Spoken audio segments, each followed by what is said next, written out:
Hello and welcome to SMA Talks, a monthly series where Sergeant Major of the Army Michael Grinston discusses important topics that directly impact the day-to-day business of the U.S. Army.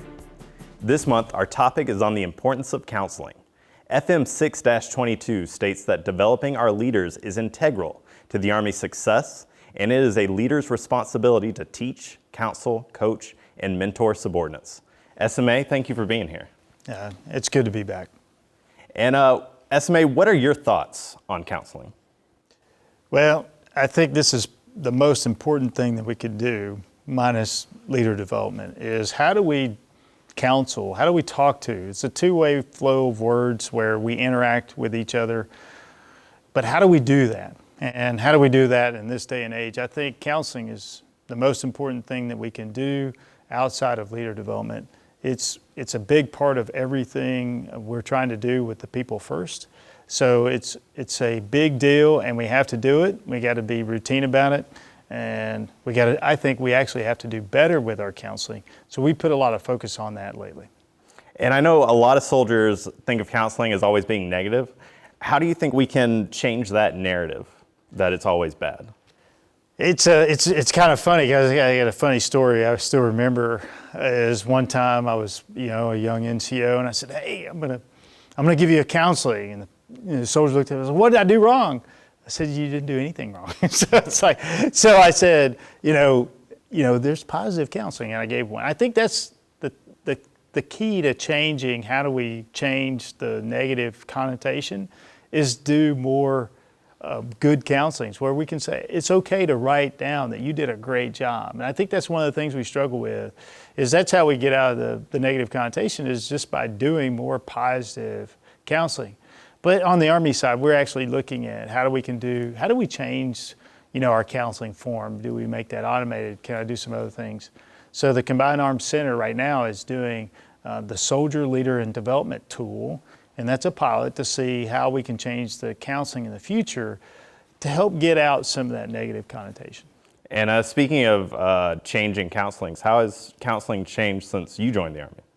Well, since I've been in the Army, since, very old, 33 years, it's gone a long way. So the forms actually have changed. Before it just, it was very bland, and then later we added a plan of action, leader responsibilities, and then how do you follow up? And we've gone through all kind of versions of that, but that's kind of how it changed, lately. But in the beginning, this was handwritten, out. So I still think that's a version of one things that we've changed that we probably need to go back to. Is I used to walk around with my counseling forms in my book, my leader's book, and as I saw something, I would just jot down a note and just say, hey, this person did this really well. So I don't think I see that very much anymore. I think now the note's probably on the phone. Hopefully they're making good notes throughout, and then you can annotate that on the counseling. But we've really tried to add more of a plan of action and then get the leader's actions on the form. And that's how it's changed lately, but I'm trying to get more of that. How do I get the leader's involvement into the development of the soldiers? Well, I think actually handwriting it would definitely be more methodical, and it shows that you took the time to take care of your soldier and to notice what they're doing. Yeah, it'd be something like nostalgic, now that, everybody types everything up. But it also just taking those notes, so when an event happens, you remember that at the end. So when you do have time to sit down, those great things that people do, it just makes it easier to remember. And SMA, when we talked about NCO authority before, you had talked about taking a visible action. And how does taking a visible action compare to doing a negative counseling on somebody for substandard performance? Well, taking a visible action, I think counseling is a visible action. It's positive or negative. So just sitting down, and I encourage everybody, we're supposed to do it, we're required to do it, sit down and take the time. And I think that's the action, both positive and negative. It's just taking the time to say, here's how I believe you've you've developed, if it's a reception integration counseling, welcome to my organization. How important is that I sit down and explain the expectations in this organization? How important is it every month to kind of lay out what we expect you to do and what are my responsibilities in that? And I think that's how, that's the visible action in the NCO authorities, is actually sitting down. Don't hand them a piece of paper. Don't type it up the night before and shove it up and say, hey, can you sign it? Don't email it out or text it and say, sign it. Just sit down. That's the action. The action is actually doing what you and I are doing right now, is sitting down and having a conversation about your development, whether that's good, bad, developmental, performance-oriented, reception integration, there's all kinds. And I think that's the visible action. I think you're absolutely right, SMA. And from my own experience, as a fresh NCO, I had another NCO tell me, hey, one of your soldiers did this. And I was so upset at the time, I didn't even talk to my soldier about it. I went ahead and started writing up a counseling statement and then went to counsel them, and they gave me a whole different side of the story. And then I tore it up in front of them. I apologized because I went beyond what I should have.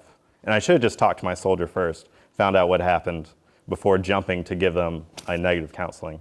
And I think having that conversation is so important when you're trying to, reach your soldiers and know them on a personal basis. Yeah, and I think it's important what you said too. And again, if you don't write it, you can just jot down that note, but not having the full thing written out. That's not the point of counseling. The point of counseling is you and I have this conversation about whatever the topic is, and I already give you the topics that we could talk about.